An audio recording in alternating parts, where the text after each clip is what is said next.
How far can you think back in time? Spin the clock hands backwards and see how far you go.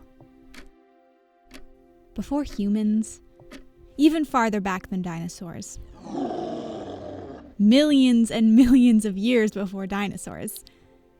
Think rainforests and swamps, lush with green. Sharks swim underwater, the first reptiles the world has ever seen skitter on land.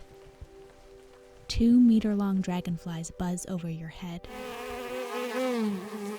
It's warm and the humidity sticks on your arms. But the rainforest didn't last forever. This is the place that would eventually become where me and many others call home, Mi'kma'ki, also known as Nova Scotia.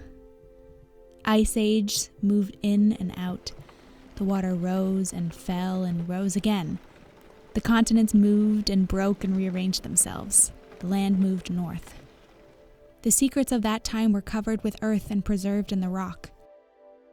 The Bay of Fundy is a powerful thing. She would move billions of gallons of water every day with the tide. Not only was she powerful, she was nosy, curious.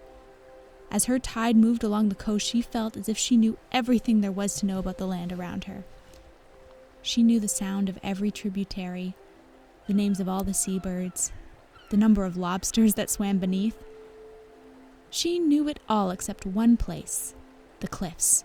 Solid, stoic. It never gave away anything.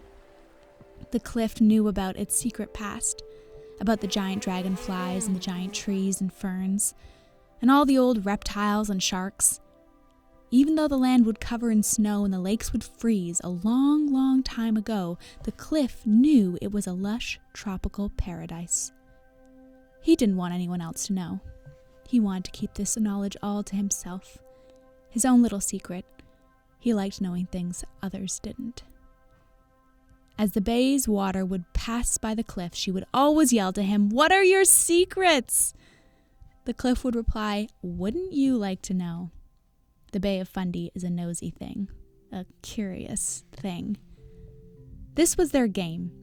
Every day when the tide came in and the tide came out, the bay would yell, "What are your secrets?" And the cliff would reply, "Wouldn't you like to know?"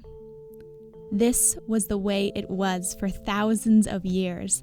The cliff thought it was more powerful than the tide. It was rock.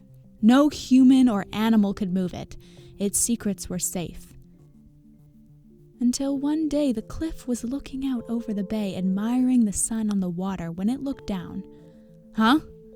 One of its secrets, a fossil of a tree, was poking out towards the bay, and there an imprint of a lizard, and there an outline of a fern.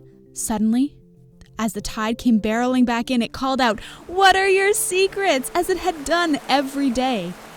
But this time, the cliff was silent. It knew it couldn't keep its secret history to itself any longer. Over time, over the thousands of years, the tide, day by day, had slowly washed away layer by layer of rock and dirt until everyone could see the cliff's secret history. Because of the Bay of Fundy's curiosity, we know how Mi'kma'ki, otherwise known as Nova Scotia, looked millions of years ago.